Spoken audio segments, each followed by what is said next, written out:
She had 3 seconds to decide. 3 heart-stopping seconds to choose between maintaining the protective shield of her anonymity and risking everything to save the life of a complete stranger. 3 seconds that acted like the snapping of a lever, rerouting the entire trajectory of her future. Her name was Sarah Mitchell. She was a single mother, relentlessly juggling 3 jobs just to keep the fragile structure of their life from collapsing. On that cold, wet November night, all she wanted was to finish her grueling shift, gather her meager tips, and make it back to her 6-year-old daughter. Sarah wasn't looking for drama. She wasn't seeking the spotlight or a cape. But sometimes, life bypasses the question of what you seek. Sometimes, it thrusts you into an impossible moment, a flashpoint where the person you have to choose is who you truly are. And Sarah, in that terrible blink, made a choice that saved a billionaire's life, and in doing so, plunged her own daughter into unimaginable danger. This is her story, and I promise you, when we reach the end, you will never view a simple act of impulsive kindness the same way again. Because what began with a carelessly spilled glass of water ended with everything changing. Stay close. You need to hear this account. Welcome to Voice of Granny. While you are here, please hit the subscribe button and take a moment to comment your thoughts on the story and tell me where in the world you are watching from. Let me tell you about Sarah Mitchell. She was a cipher, just like so many hard-working people in the city, struggling to stay afloat and dedicating every ounce of energy to the people she cherished. Sarah was 26, but her exhaustion made her seem older. If you passed her on a busy Chicago street, she would dissolve into the background. That, ironically, was precisely her goal. In her precarious world, invisibility was synonymous with safety. She worked as a waitress at Romano's, one of those ruthlessly expensive Italian establishments nestled deep in downtown Chicago, where the cost of a single entree exceeded most people's weekly earnings. It was the kind of place where crystal glasses caught the light like captured stars, where the low, expensive hum of soft piano music masked private deals, and where the elite gathered to consume food with names that were impossible to pronounce. But Sarah wasn't preoccupied with the beauty or the wealth. She was thinking solely about her feet. They were screaming inside her worn black non-slip shoes. She'd already been standing for 6 continuous hours, and 4 more stretched ahead of her like an endless road. Yet she kept that practiced, weary smile plastered on her face. She kept moving because survival demanded it. You see, Sarah had a daughter, a fierce and beautiful little girl named Lily, only 6 years old, with the gap of 2 missing front teeth and eyes that illuminated the room whenever she laughed. Lily was Sarah's entire cosmos. Every late shift, every forced smile, every aching hour was banked directly into Lily's future. Sarah's path had been steep. 3 years prior, she had finally managed to break free from a damaging relationship that had systematically eroded her self-worth. She had left with only Lily in her arms and a desperate, fragile spark of hope. Since then, she had been meticulously rebuilding her life, one day at a time, $1 at a time. She maintained 3 distinct jobs: Romano's at night, a bustling downtown cafe during the lunch rush, and a small bakery on Saturdays and Sundays. Every single penny found its way into a discreet manila envelope hidden beneath her mattress. Every tip pushed her closer to her real dream, nursing school.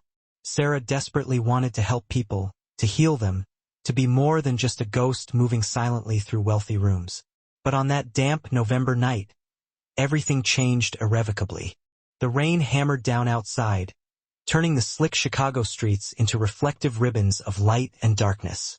Inside Romano's, the atmosphere was insulated, warm, and deceptively safe. Sarah navigated the dining room like a well-trained shadow, topping off water, discreetly clearing finished plates, always observing, always prepared to serve. That's when he walked in. His name was Daniel Cross. Even if you knew nothing about high finance or Chicago society, his presence was a physical force. He was 28, dressed in a custom-tailored suit that surely cost more than Sarah's entire life savings. He moved with the kind of effortless confidence that comes from generational wealth, from absolute power, and from the intrinsic knowledge that the world subtly tilts its axis when you enter a room. Daniel Cross wasn't merely rich, He was a global billionaire. He was the kind of figure whose face appeared on the cover of prestigious business magazines. He had inherited his family's sprawling empire, real estate holdings, cutting-edge technology firms, and massive investments stretching across continents. Some lauded him as a financial genius. Others, including his competitors, branded him as ruthless. But everyone agreed on one crucial point. Daniel Cross was a force you did not trifle with. Sarah watched the restaurant manager perform a gesture that was practically a bow while greeting him. She watched the most experienced server appear instantly, anticipating his every potential desire. The energy in the entire dining room shifted. Everyone seemed to stand a little straighter, their smiles fixed a little tighter. Then her manager beckoned her over, his voice strained. "Sarah, you are covering the private room tonight. Mr. Cross and his business partners. This is crucial. Do you understand? Perfect service. An absolute, impenetrable silence about anything you see or hear." Sarah gave a brief nod. She understood the code perfectly. In her 3 years at Romano's, she had learned that certain tables demanded more than just efficient service. They demanded you be momentarily deaf, blind, and mute to whatever conspiracies or secrets were being exchanged. The private dining room was opulent, dark, deep red walls, a single glittering chandelier, and large windows offering a distant, blurred view of the rainy city. A heavy, polished mahogany table was set for 5, each place setting arranged with military precision. Daniel sat at the head, strategically positioned with his back to the wall, allowing him to observe every corner of the room. For other men joined him, all older, all radiating their own brand of power, and all speaking in that careful, coded way that signaled the real meaning lay beneath the words. Sarah served them water, then began pouring the expensive wine. She moved with quiet professionalism, attempting to melt into the woodwork as always. But tonight, a taut thread of apprehension ran through her. Something felt deeply wrong, though she couldn't articulate why. As she served the courses, the men discussed high-level business mergers, complex acquisitions, global investments, and territory disputes. The kind of conversation that only occurs when billions of dollars are resting on the outcome. And Daniel Cross kept watching her. Not with predatory interest, but like a predator studying a non-threatening detail in its environment, cataloging her every movement, every shift in expression. His dark, penetrating eyes missed nothing. It unsettled Sarah profoundly, but she forced the feeling down. It wasn't her business. She just needed to complete her job, collect her pay, and escape home to Lily. The final guest arrived late. A man named Philip Warren, younger than the others, offering hurried apologies about the traffic. He shook Daniel's hand with an easy warmth, like a familiar colleague, and took his designated seat with a relaxed smile. Sarah poured his wine and retreated back to her quiet station near the door. Everything appeared normal. Just another routine, high-stakes business dinner. But Sarah's deep-seated instincts, honed by years of surviving precarious situations, of needing to read people to stay safe, were screaming a warning. Something about Philip's smile didn't quite reach his eyes. Something about the subtle, rigid tension in his shoulders seemed too forced, too controlled. She dismissed the feeling. It was probably paranoia brought on by exhaustion. She had no way of knowing that within the next 10 minutes, she would execute a reckless action that would save a man's life and forever alter the course of her own. Sometimes the most defining moments of our existence arrive silently, disguised as mundane seconds. We are often completely unaware we are standing at a crucial crossroads. Sarah was oblivious, but her ignorance was about to shatter. The dinner unfolded like a meticulously choreographed performance. Sarah brought out the appetizers, then the pasta course, and finally the main dishes.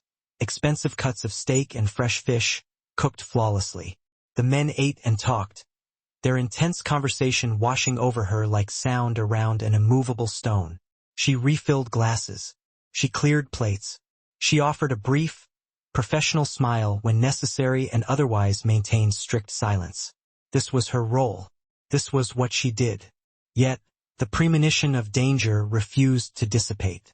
Daniel Cross continued to glance her way, not relentlessly, but frequently enough that Sarah noticed the surveillance.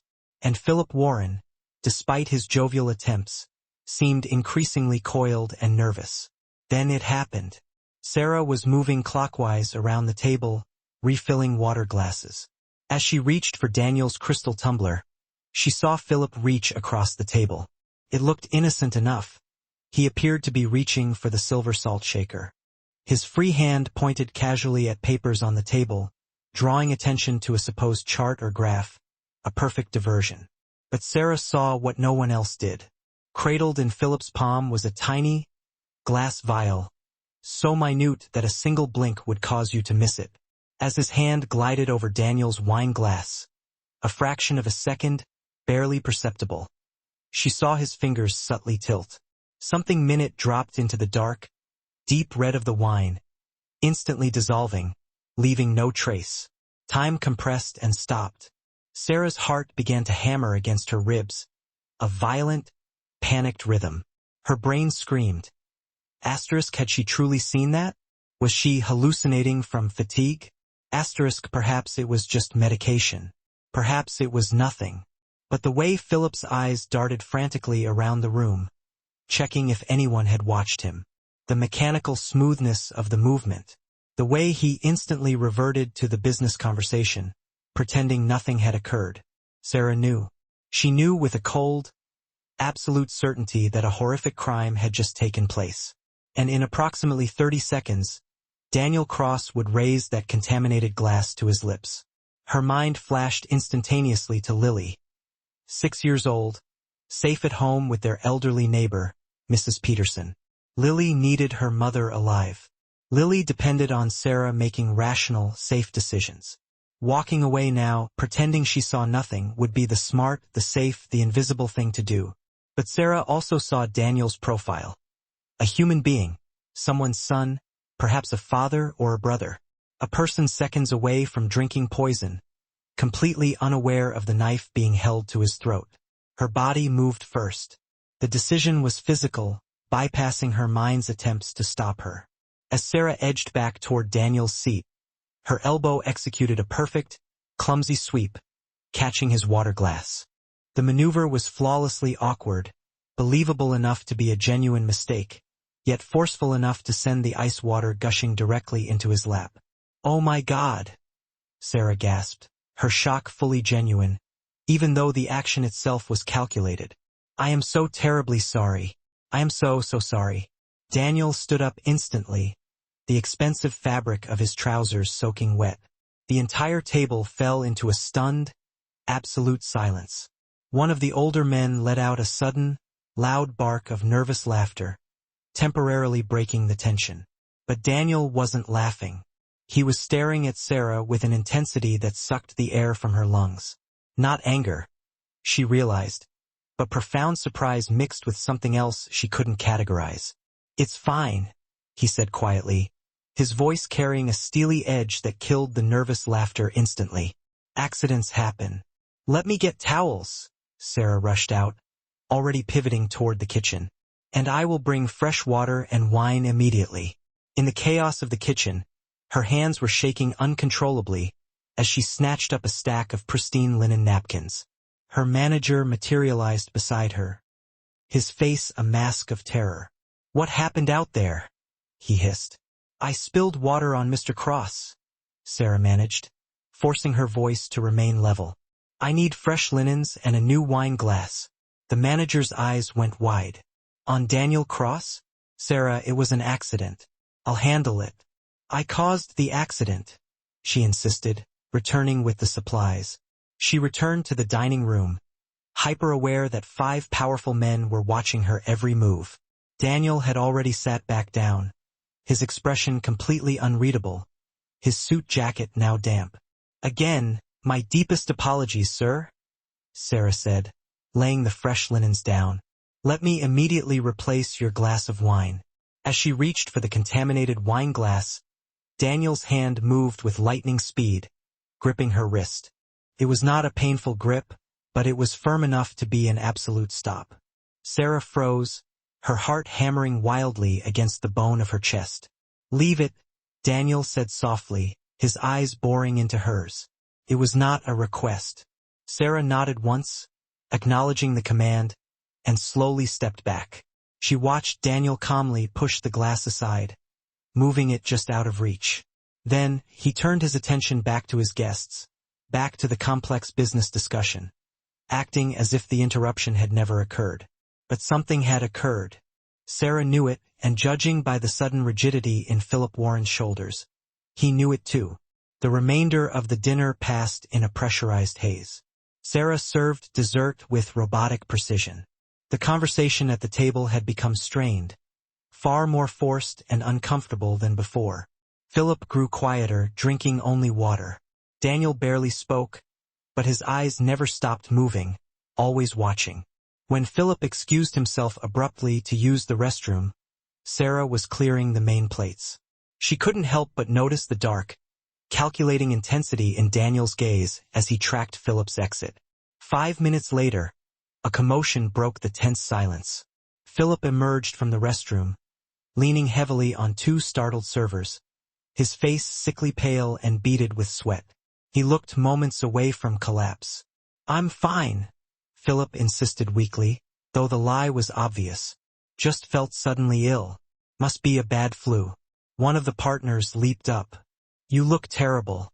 We must call a doctor." No, Philip protested, his voice thin. "I just need to go home. I apologize for cutting the evening short." Daniel slowly rose to his feet. "Of course. Feel better, Philip." The words were outwardly polite, but Sarah detected an undertone of chilling finality. She watched Daniel casually glance at the abandoned wine glass still sitting on the table where he had pushed it. She saw the flash of lethal calculation in his eyes. He knew. Somehow, Daniel Cross had understood exactly what had transpired. And now he was looking at her. Their eyes met across the vastness of the opulent room. 3 heartbeats passed. Neither looked away. In that exchange, Sarah saw profound intelligence, sharp curiosity, and something that might have been respect, but felt disturbingly like pure danger. Then Daniel turned back to his guests, and the connection snapped. But Sarah knew with absolute terrifying certainty that her life had just taken an irrevocable turn. The dinner concluded moments after Philip departed. The remaining men settled their bill, leaving behind a tip so astonishingly large that Sarah stared at the receipt twice, certain she had miscounted the zeros. They collected their heavy coats and vanished into the rainy Chicago night. But Daniel Cross remained. Sarah was meticulously clearing the private dining room, stacking heavy plates with trembling hands, when she felt his quiet presence filling the doorway. She didn't turn immediately, finishing the simple task of stacking plates before finally meeting his gaze. "Can I get you anything else, sir?" she asked, her voice steady despite the tremor in her hands. Daniel didn't answer immediately. He stood motionless, his hands tucked casually into his pockets, studying her with the same intense focus as before. Close up, his eyes were a dark brown, nearly black, filled with a sharp, formidable intelligence that categorized everything. "That was quite a spill," he finally said, his tone utterly neutral. "Yes, sir. Again, my apologies. Interesting timing." Sarah's hands stilled over the stack of plates. Her mind raced, searching for an acceptable denial. But denial felt pointless. This man saw too much too clearly.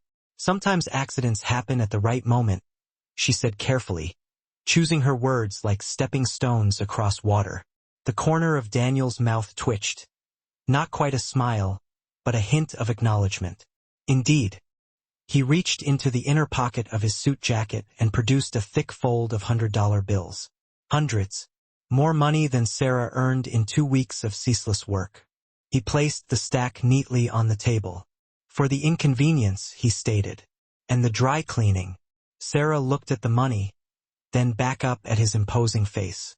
"That's not necessary, sir. I truly can't accept this." "You can," Daniel said quietly, his voice dropping to a low, powerful register. "And you will, because I think you know that what you did tonight was worth far more than a few $100s." Before Sarah could formulate a reply, he turned sharply to leave. At the doorway, he paused and glanced back, the shadows deepening the expression in his eyes. Be careful, Sarah, he said softly. Some things, once they are seen, cannot be unseen. And some people don't forget acts of kindness. Then he was gone. Sarah stood alone in the silence of the empty, expensive room, her heart pounding a frantic rhythm. How did he know her name? Of course, the reservation system would list the assigned server. But hearing it spoken from his lips made everything feel frighteningly real, dangerously personal. She stared at the stack of money for a long moment. Her battered pride wrestled fiercely with brutal practicality. Lily desperately needed new winter boots. The rent was due next week. Practicality won, as it always did in Sarah's life. But as she slid the bills into her apron pocket, she couldn't shake the chilling sense that accepting this money meant accepting something far larger. A dangerous, unwanted connection to Daniel Cross that she did not understand. The remainder of her shift passed in a disorienting daze.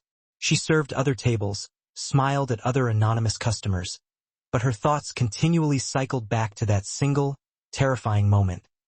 The tiny vial, the snap choice, the penetrating look in Daniel's eyes when he realized what she had risked. Finally, her shift ended. Sarah changed out of her work uniform, collected the usual tips, and stepped out into the biting November night.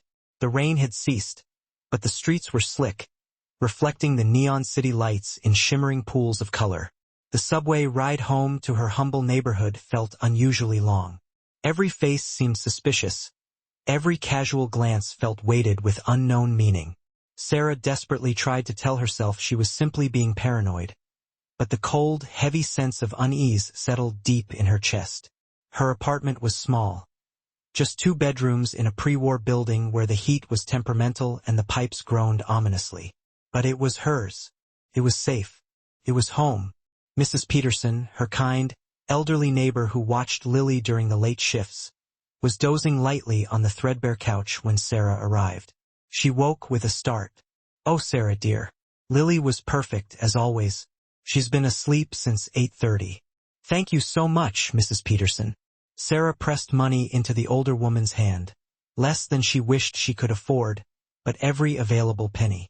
After Mrs. Peterson left, Sarah quietly checked on Lily. Her daughter was deeply asleep, one small arm wrapped protectively around her stuffed rabbit, her face peaceful in the dim sliver of light from the hallway. Sarah stood in the doorway for a long, necessary moment, simply watching her breathe. This is why, she thought, the realization solidifying in her gut. This is why I work 3 jobs. Why I accept help. Why I meticulously count every penny. This little girl was everything. Sarah leaned down and pressed a gentle kiss to Lily's forehead, breathing in the comforting scent of her strawberry shampoo. "I love you, baby," she whispered. "Everything I do is for you." In her own cramped room, Sarah counted her tips under the weak ceiling light. She added Daniel's $100 bills to her savings envelope, watching the stack grow incrementally thicker. Still not nearly enough for nursing school. Still a vast distance from her dream, but undeniably closer than she had been yesterday. She stood at her window, looking out at the cold glitter of the distant city skyline. Somewhere out there, Daniel Cross was undoubtedly already asking questions, already investigating the events of the evening. And somehow, Sarah Mitchell was at the precise, perilous center of it all. What have I done? She thought, the fear tightening its grip. The next morning, Sarah attempted to force a return to normalcy. She fixed Lily's breakfast, oatmeal generously sprinkled with brown sugar, exactly how her daughter liked it. She walked Lily to school, gave her a fierce goodbye kiss at the iron gates, and headed to her midday shift at the cafe. But the world felt fundamentally altered. Sarah found herself constantly looking over her shoulder, noticing the same, nondescript sedan parked outside the cafe for 2 days running, observing a man in a pale gray coat on her subway car 3 times in a single week. Was she truly seeing threats? Or was her exhausted mind fabricating danger where none existed? On the 3rd day after the dinner, her cell phone rang. Unknown number. Sarah stared at the screen, her pulse surging. She almost allowed it to go to voicemail, but some deep-seated, morbid compulsion made her press the green answer button. "Hello, Miss Mitchell." The voice was professionally smooth, unfamiliar, and entirely devoid of emotion. "My name is James Barrett. I'm calling on behalf of Mr. Daniel Cross. He would very much like to meet with you to discuss the incident that occurred at Romano's." Sarah's mouth went instantly dry. "I don't think that's a good idea. He is willing to compensate you for your time generously." Every instinct Sarah possessed screamed at her to refuse, to hang up, to pretend this life-altering phone call had never happened. But the relentlessly practical voice in her head, the one that always calculated necessary risks and potential benefits, spoke louder. "When?"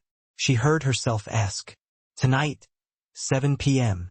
There is a small coffee shop on Lincoln Avenue, Bella's Cafe. Mr. Cross will be there." Sarah closed her eyes, briefly defeated. "I'll be there." After hanging up, she sat in stunned, terrified silence. What in the world was she doing? Why was she agreeing to walk into a situation involving a billionaire, a potential poisoning and high-level danger? But she knew deep down, Daniel Cross had been right. What happened that night could not simply be ignored. It had irrevocably tied them together, whether she consented or not. And maybe, just maybe, he had the answers to the swirling, terrifying questions that were keeping her awake at night. That evening, Sarah dropped Lily off with Mrs. Peterson, kissed her daughter goodbye with a forced cheerfulness, and headed toward Lincoln Avenue, toward Daniel Cross, and toward whatever inevitable future awaited her. Bella's Cafe was immediately welcoming, warm, cozy, with soft, golden lighting and the rich, familiar aroma of fresh coffee filling the air.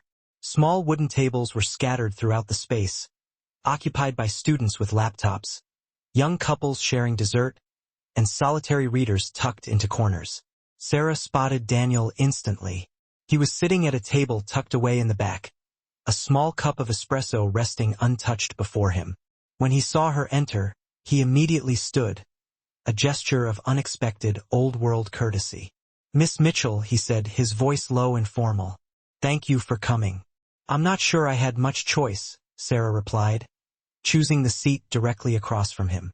A fleeting expression crossed Daniel's eyes, perhaps amusement, perhaps deeper respect for her frankness. "There is always a choice. You could have refused." A waiter appeared promptly. Sarah ordered only water. Despite Daniel's quiet offer to purchase anything she desired, she felt a desperate need to maintain clear, firm boundaries. After the waiter withdrew, they sat in charged silence for a moment. Daniel resumed his intense, unnerving study of her, and Sarah felt the familiar racing of her pulse. Feel like he could see straight through to her soul. "I had the wine tested," he finally said, his voice dropping to a dangerous, low register. "The glass that you made sure I didn't drink from. It contained a concentrated poison, a lethal dose, enough to cause a fatal heart attack within 20 minutes of consumption. By the time anyone, even the most skilled physician, realized what was truly happening, I would have been dead." He articulated the facts so calmly, with such chilling, matter-of-fact precision, that it took Sarah a heavy moment to fully comprehend the devastating weight of his words. "Philip," she whispered, the name catching in her throat. "Philip Warren has disappeared. His apartment is empty. His phone is disconnected. My contacts indicate he likely crossed the border into Canada hours ago, probably in another country by now." Sarah's hands began to tremble uncontrollably as she tightly wrapped them around the cool surface of her water glass, seeking an anchor. "I don't understand any of this. Why would he do that? Why would someone want to kill you, Daniel?" Daniel leaned back in the dark leather chair, the low restaurant lighting casting a deep, unforgiving shadow across his face, momentarily extinguishing the light in his eyes. "My father built an empire over 40 years. Real estate, cutting-edge technology, global investments. He was brilliantly strategic, yes, but he was also profoundly ruthless. He collected enemies like trophies. He systematically destroyed competitors. He engaged in practices that were not always, shall we say, legal." Sarah listened intently, trying desperately to reconcile this image of a dangerous, shadowy tycoon with the composed, haunted man sitting across the table from her. "When he died 2 years ago, I inherited everything," Daniel continued, his voice heavy with the burden of legacy, including the unspoken expectation that I would run the business exactly as he did, with an iron fist and a flexible moral code. But I didn't want that life. I've spent the last 24 months trying to change things, to reform the entire operation, to make the company legitimate, ethical, and to clean up the decades of damage my father left behind. And Philip disagreed with that. Philip and others in the company saw my changes not as strength, but as profound weakness, as a betrayal of the original vision. Philip had been promised a powerful, high position in the old corrupt structure. My reforms directly threatened his future, his power, and his fortune. So he made a choice. Daniel's voice hardened, brittle as ice. He chose to try and remove me permanently. The waiter arrived, placing Sarah's freshly refilled water glass down with a quiet clink. She waited, watching the man's retreat until he was well out of earshot before she spoke again. "So what happens now, Daniel? If he's gone?" "Now," Daniel said, straightening slightly, the shadow lifting from his face, revealing focused determination. "I need to find out who else was involved." Philip didn't plan this alone. He was a pawn. Someone higher up orchestrated everything. Someone who knew my daily schedule, tracked my movements, and possessed the access required to disable high-level security cameras. Daniel paused, his gaze fixed on a distant point. "And those people know their plan failed." A cold, terrifying fear gripped Sarah's chest, squeezing the air from her lungs. "What does that mean for me? For the woman who accidentally foiled their plan? It means they're going to wonder why. They're going to want to know if you saw something suspicious, if you overheard some crucial detail, if you know something that implicates them." Daniel's eyes were serious, deeply concerned, reflecting the severity of the danger. "It means you are potentially in danger, Sarah." "I have a daughter," Sarah said, her voice catching, barely a fragile whisper. "She's 6 years old. She needs me." "I know." Daniel's voice softened immediately, laced with an unnerving tenderness. "I know about Lily. I know she's in first grade at Prescott Elementary. I know Mrs. Peterson watches her when you work the double shift. I know you're rigorously saving every spare dollar for nursing school tuition." Tears of frustration and pure, hot anger burned in Sarah's eyes, fueled partly by fear and partly by this brazen, chilling invasion of her carefully guarded privacy. "You had absolutely no right to investigate me. I had every right to know everything about the woman who saved my life, Sarah," Daniel countered, leaning forward with intense sincerity. "But I am not telling you this to scare you into hysteria. I am telling you so you understand the gravity of the situation, so you can take measures to protect yourself and your daughter." "How am I supposed to do that? I don't even know who these people are, Daniel. I'm a waitress." Daniel reached into his inner jacket pocket and pulled out a simple business card, thick, pristine white, with just a single, engraved phone number printed on it. He slid it across the polished table surface toward her. "This number reaches me directly, 24 hours a day. If anything, however small, seems wrong, if anyone approaches you, if you feel unsafe for any reason at all, you call immediately. Do not hesitate." Sarah stared down at the simple card, which suddenly felt like a heavy, dangerous artifact. "I don't want this. I don't want any connection to your world, Daniel." "Neither did I, if I'm honest," Daniel admitted, a rare, slightly self-deprecating smile touching his lips. "You've complicated my life, Sarah Mitchell, but you also saved it, and that means I am now absolutely responsible for keeping you safe. I just want my normal life back." "Then help me end this threat," Daniel urged, his tone shifting to one of decisive command. "Let me find who is behind this conspiracy. Once they are apprehended and dealt with, you can go back to being invisible. I'll go back to my world. Our paths won't ever need to cross again." Sarah looked from the intimidating business card up to Daniel's face. Despite the overwhelming fear and her justified anger, she saw something in his eyes that surprised her. Genuine, unflinching concern. Maybe even a flicker of profound loneliness. Slowly, deliberately, she picked up the card. "What do I do now?" she asked quietly, accepting the terms. Now you go home. You kiss Lily goodnight.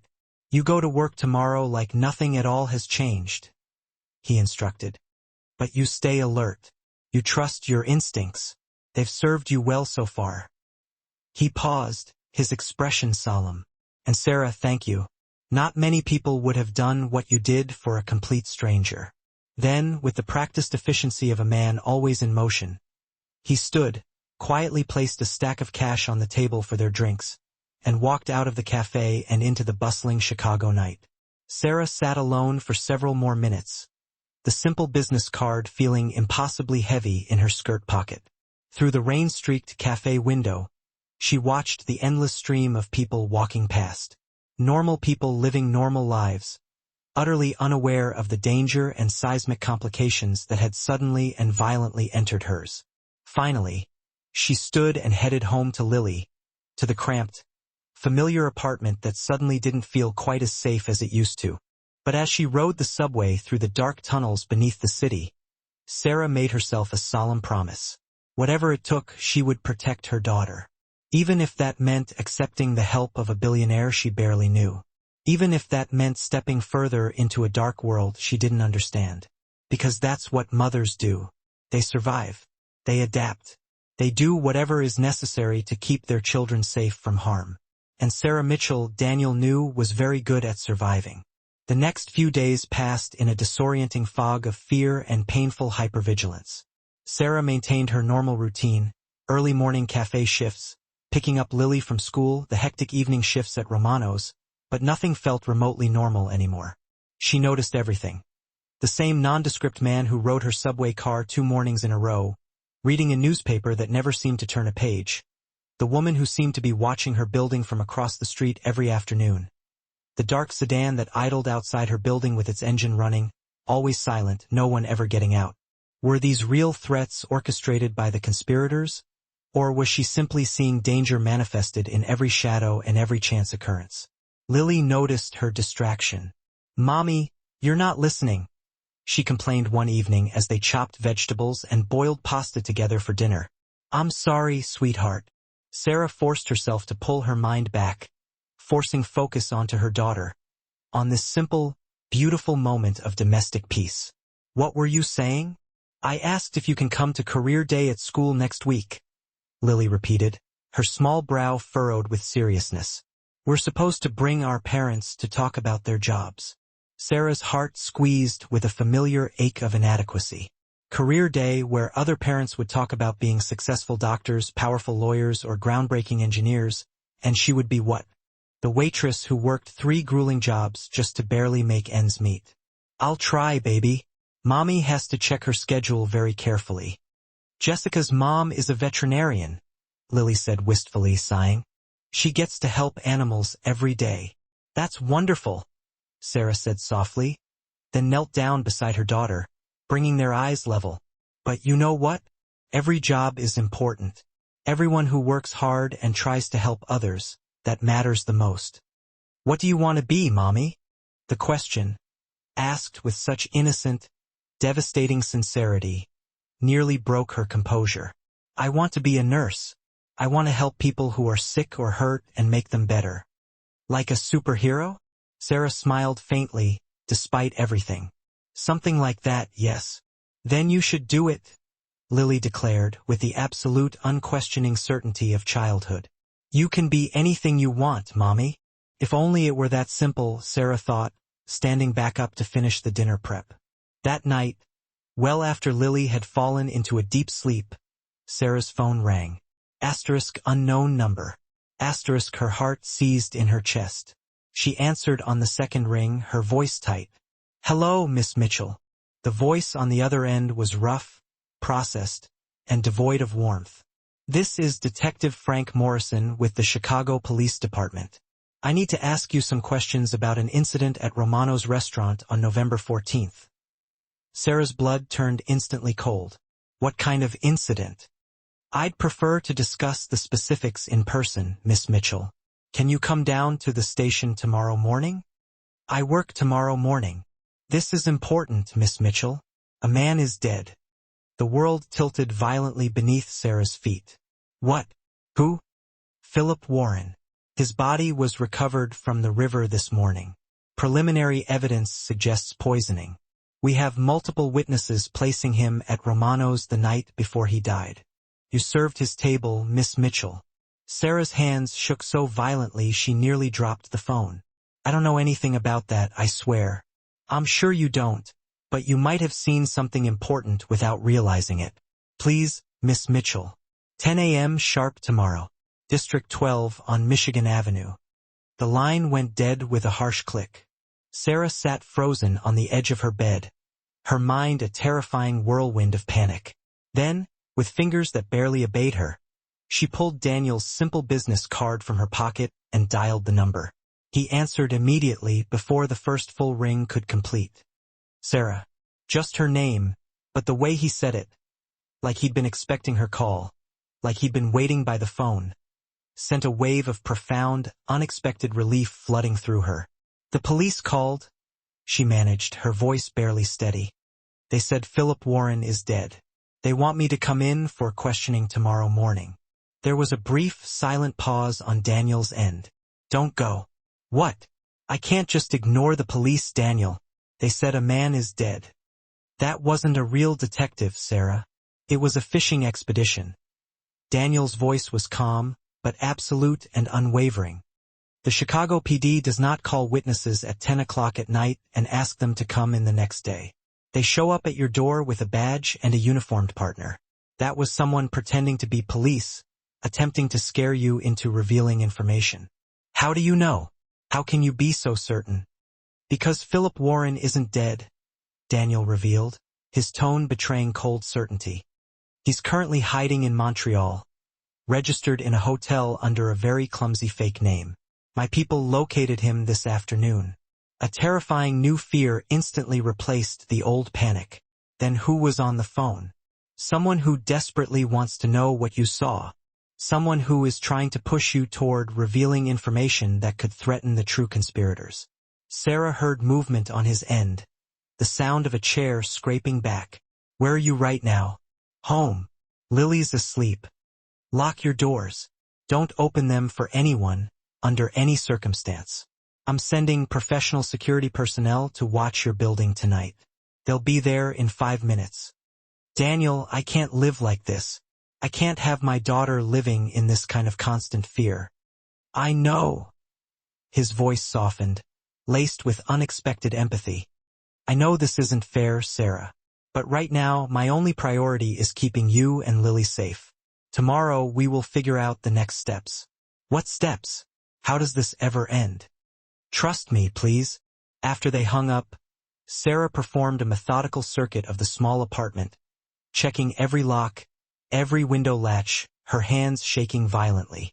This apartment was her home, her hard-won safe space, the haven she had carefully built for herself and Lily after escaping an abusive relationship and starting over with nothing. And now it felt contaminated, violated.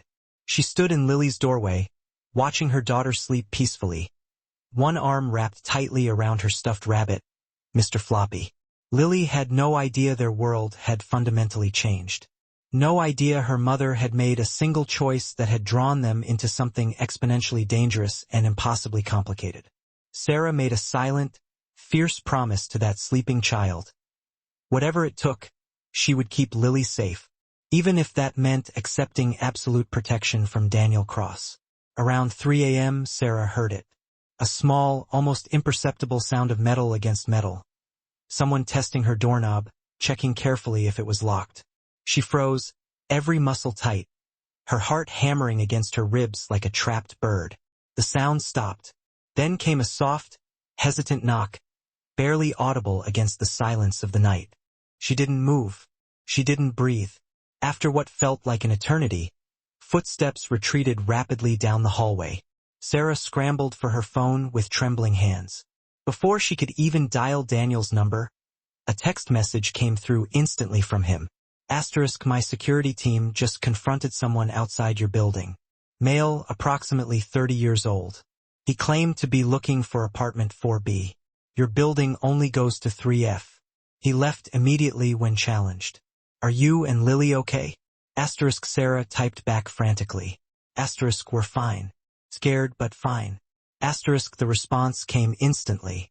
Asterisk pack a bag. Enough for a few days.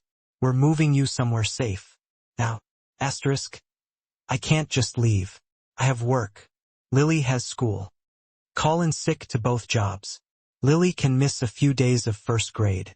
This isn't negotiable anymore, Sarah. Someone just tried to physically gain entry to your apartment.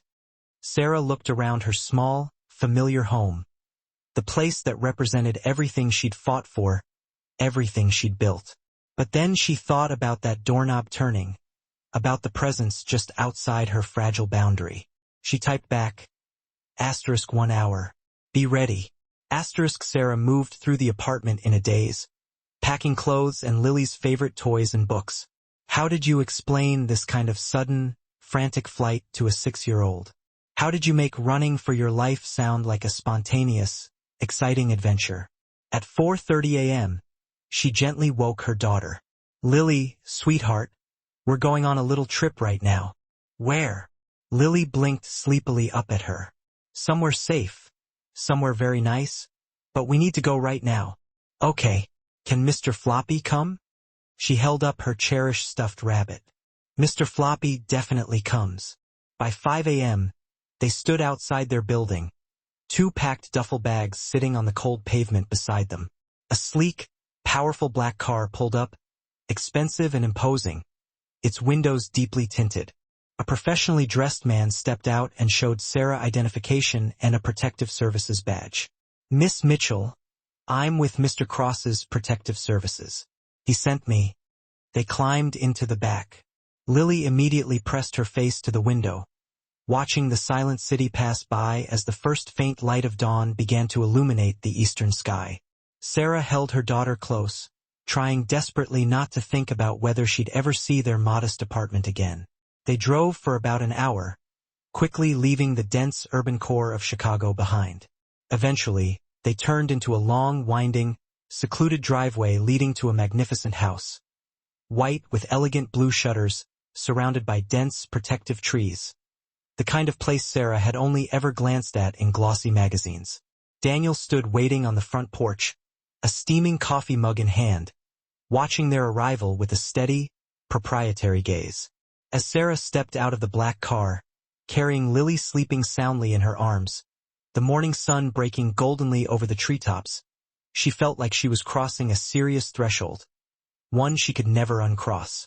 Her old life, the cramped apartment, the 3 punishing jobs, the careful invisibility she had cultivated, was receding behind her like a fragile dream fading in the relentless daylight. Ahead lay uncertainty, significant danger, questions without answers, but also, strangely, the first glimmer of genuine hope she'd felt in years. Daniel walked down the porch steps, his eyes meeting hers over Lily's sleepy head. Welcome, he said quietly, his voice an anchor in the storm. You're safe here, both of you, and despite everything, the fear, the confusion, the sheer impossibility of this entire situation, Sarah believed him instantly. Sometimes the worst, most terrifying moments of our lives become inevitable doorways to something profoundly better. Sometimes the choices that scare us most are the very ones that set us free. Sarah didn't know what would happen next, but standing there in the crisp morning light, with her daughter warm and secure in her arms and a man she barely knew promising his total protection, she felt something she hadn't felt in a very long time. She felt like maybe, just maybe, everything was going to be okay. Let me tell you how the story ends, or rather, how it begins again. Daniel kept his promise. Over the next 2 weeks, he systematically and relentlessly uncovered the full conspiracy against him. He didn't use violence or illegal threats. He used evidence, meticulous financial records, damning recorded phone calls, and irrefutable proof that he calmly presented to the right governmental and corporate authorities. The entire threat dissolved like the morning fog in strong sunlight. You're safe now, Daniel told Sarah one morning over coffee in the sprawling safehouse kitchen. Both of you, you can go home. Sarah looked around the kitchen, at the peaceful view of the woods, at the house that had become strangely comfortable, a place of peace. And then what? We just go back to normal? "I'd like to help you with nursing school," Daniel said, cutting directly to the point. "Your tuition, your textbooks, and living expenses for you and Lily while you study. Enough so you only have to focus on school." "Daniel, I can't accept that. It's charity." "It's not charity," Daniel interrupted gently, looking her directly in the eye. "It's an investment. You saved my life, Sarah. Let me invest in yours." Sarah studied him closely, this distant, controlled billionaire who had entered her life in the most dramatic, unexpected way. "Why? Why does this matter so much to you?" Daniel was quiet for a long moment, staring deeply into his coffee mug. When he spoke, his voice was softer than she had ever heard it, infused with vulnerability. "My whole life, people have wanted only one thing from me.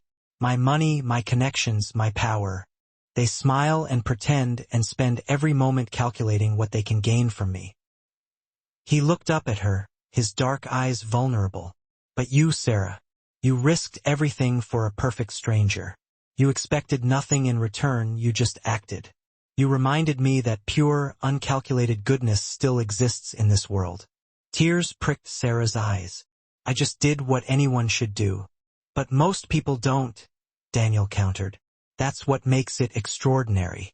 6 months later, Sarah walked into her first day of nursing school orientation at Northwestern University. She wore new clothes. Not expensive, but nice, clean, without any holes or stains. Her textbooks were paid for. Her full tuition was covered. For the first time in years, she could focus entirely on learning, instead of just desperately surviving. In the audience during the orientation speech, Lily sat nestled beside Mrs. Peterson, waving enthusiastically and grinning with unrestrained pride. And in the very back row, barely visible, sat Daniel Cross. He'd kept his distance physically over those months, respecting her need for space. A phone call here, a quiet coffee meeting there. He understood that Sarah needed to build her new life entirely on her own terms. But he was always there when it truly mattered. When her old car broke down irreparably, it was mysteriously repaired and upgraded. When Lily got sick and needed expensive, specialized medication, it appeared at their door, fully paid for. When Sarah doubted herself, worried she wasn't smart enough or strong enough for the rigorous demands of nursing school, a text would quietly arrive. Asterisk, you're stronger than you know. Keep going. Asterisk, their friendship grew slowly, carefully, built on mutual respect and profound understanding rather than obligation or forced romance. Two people from completely different worlds, connected forever by one moment of courage that had changed everything. Sarah graduated from nursing school 3 years later. She was top of her class, immediately securing a job at Children's Memorial Hospital, working in pediatrics, helping sick children, becoming the kind of person she had always desperately dreamed of becoming. At her graduation ceremony, as she walked across the stage in her cap and gown, she looked out at the audience. Lily, now 9 years old, was on her feet, cheering louder than anyone else. Mrs. Peterson dabbed at her eyes with a lace handkerchief. And Daniel was there too, sitting quietly, clapping with genuine, visible pride for the woman who had saved his life and, in a way, changed it forever. After the ceremony, Daniel found her in the congratulatory crowd. "Congratulations, Nurse Mitchell." Sarah smiled, the title still feeling wonderfully new and earned. "Thank you for everything, Daniel. I truly couldn't have done this without you." "Yes, you could have," Daniel said firmly, gently correcting her. "You would have found a way eventually. You always do. I just made the path a little less steep, a little easier to navigate." "Why did you do all this?" Sarah asked, suddenly needing the final, honest answer. "Really? It's been 3 years. You didn't know me anything beyond that initial rescue." Daniel looked at her for a long, reflective moment. "Do you remember what you told me about the woman who helped you leave your abusive relationship? How she gave you a shelter phone number that saved your life, and then you never saw her again?" Sarah nodded, remembering the distant past. "You said, sometimes people come into our lives exactly when we need them. They do what needs to be done and then they're gone," Daniel recited, a thoughtful smile spreading across his face. "But I didn't want to be gone, Sarah. I wanted to see what happened next. I wanted to watch you become the person you were always meant to be. Lily ran up then, throwing her arms around her mother's waist.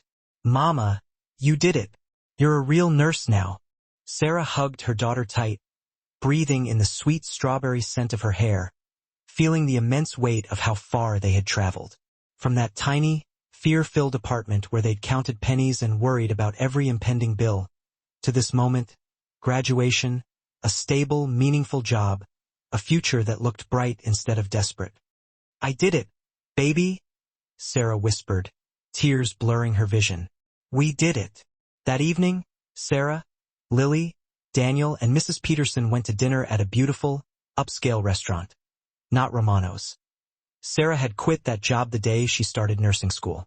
Somewhere new, where the memories were fresh and completely untainted. As they ate and laughed and told stories, Sarah realized something profound. Her life hadn't been saved in one single dramatic moment. It had been saved over and over, by the woman who'd given her the shelter number, by Mrs. Peterson who watched Lily for next to nothing, by her own stubborn, powerful refusal to give up, and yes, by Daniel Cross, who had turned a single, life-saving act of kindness into a transformative partnership that changed everything for the better. Later, after Lily fell asleep exhausted in the car on the drive home, Sarah and Daniel stood outside her new apartment. Bigger than the old one, in a safer neighborhood, but still modest, still undeniably hers. Thank you, she said quietly, for believing in me, Daniel. Thank you, Daniel replied, his voice equally quiet, for reminding me what truly matters, for showing me that wealth means nothing if you don't use it to genuinely make the world better. So, what happens now? Sarah asked, the same question she'd asked him 3 years ago, but now carrying a completely different meaning, one of hope, not fear. Now you live your life, Daniel said with a genuine, relaxed smile. You help sick children. You raise an amazing daughter. You become everything you were meant to be. And you? I'll keep trying to be better, to build a company that helps people instead of hurting them, to honor the second chance you gave me. He paused, studying her face in the pale moonlight. And maybe, if it's okay with you, I'll check in sometimes. Make sure you and Lily are doing well. I'd like that, Sarah said softly. They stood in comfortable, easy silence for a moment. Two people who had walked impossibly different paths but found unexpected, essential common ground. You know what I learned from all this? Sarah said finally, looking up at the sky. What is that?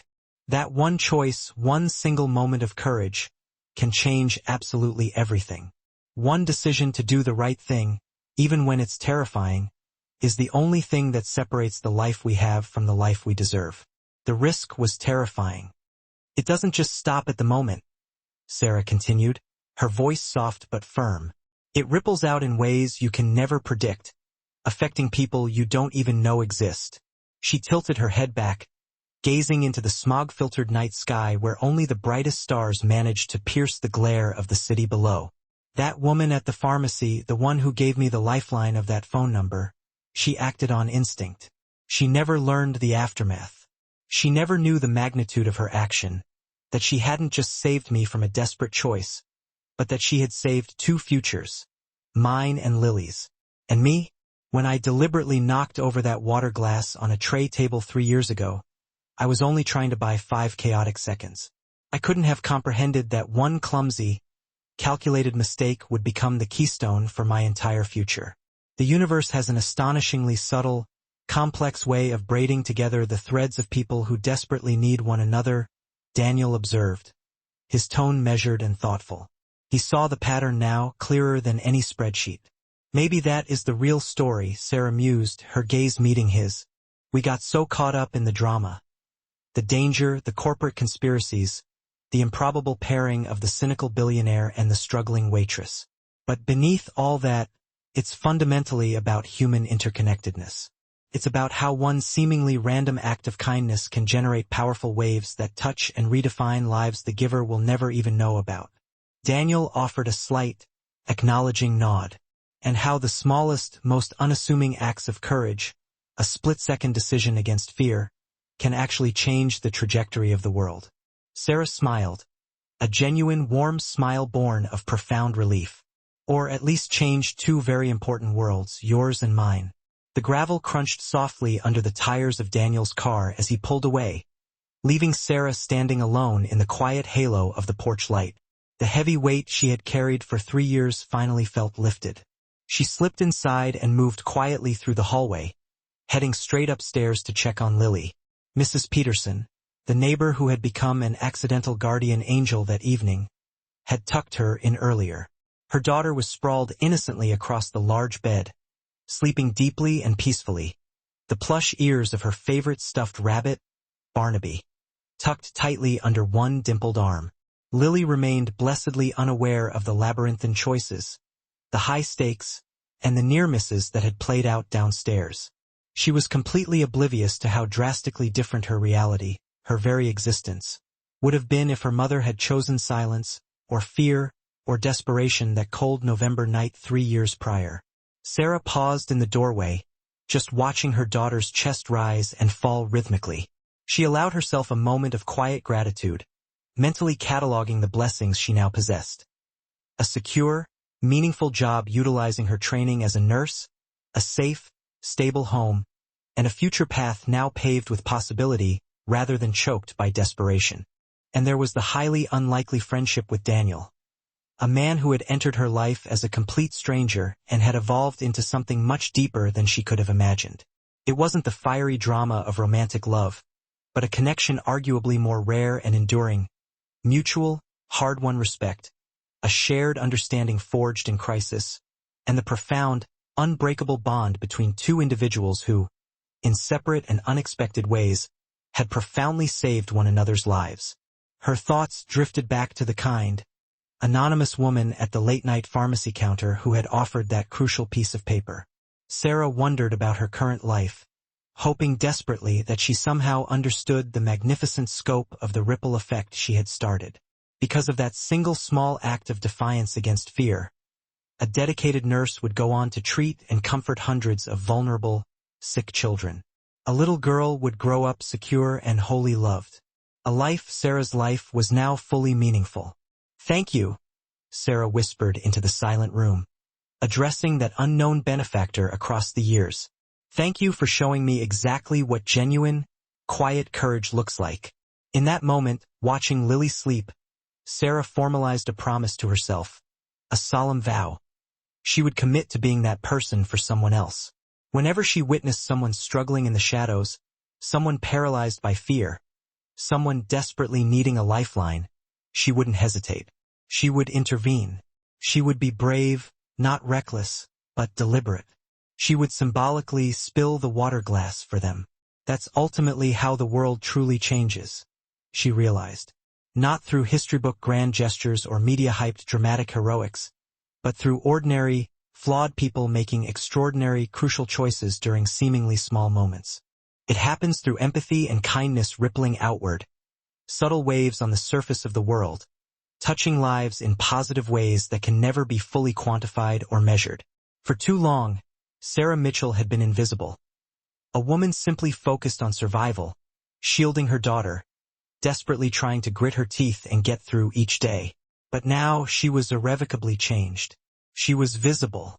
She was a skilled nurse, a devoted mother, a woman who had located the core of her own immense courage and utilized it to save someone else's existence. And in doing that, in reaching out, she had miraculously saved her own soul. That was the authentic story. That was the profound, undeniable truth that mattered above all else.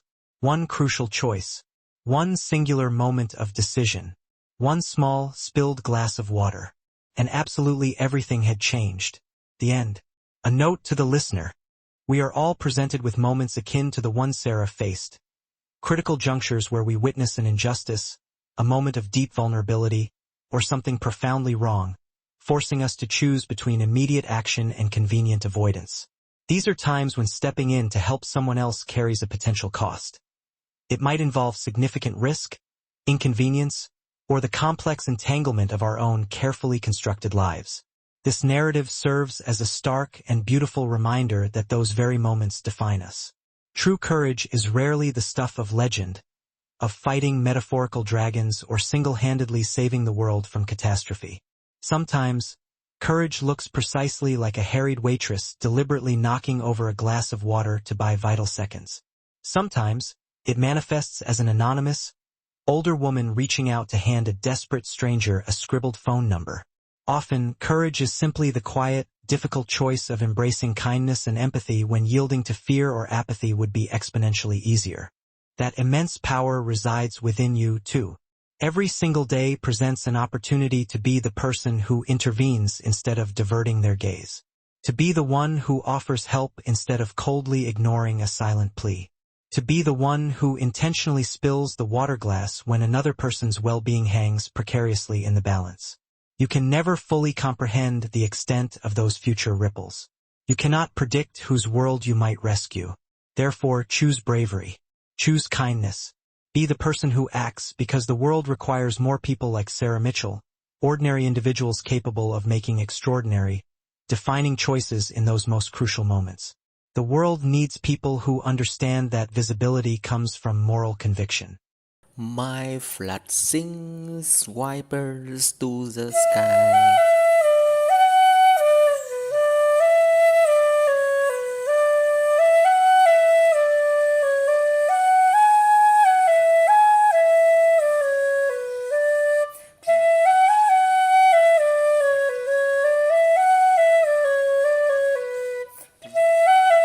Melodies flows gentle and free, carrying dreams across the sea.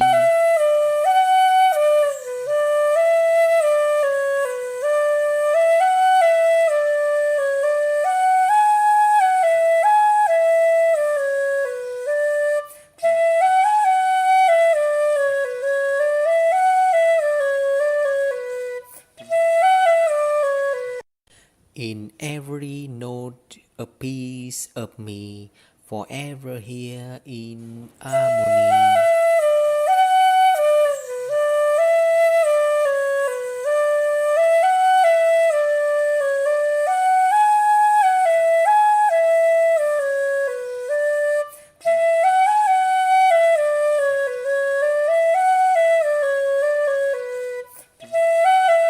My flat sings wipers to the sky.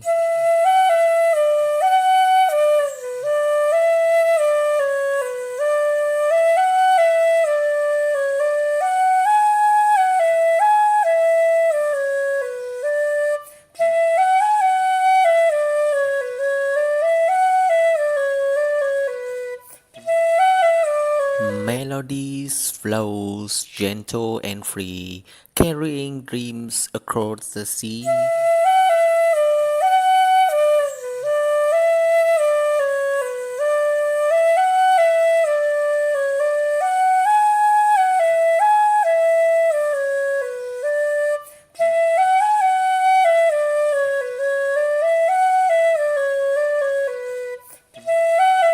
In every note a piece of me, forever here in harmony.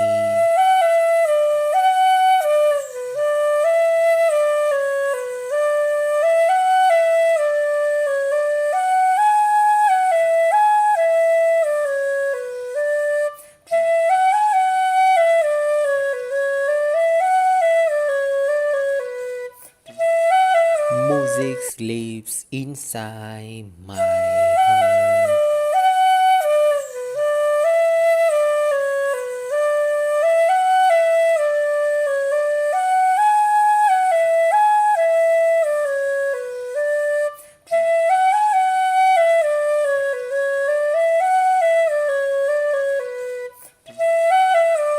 Music lives inside my heart.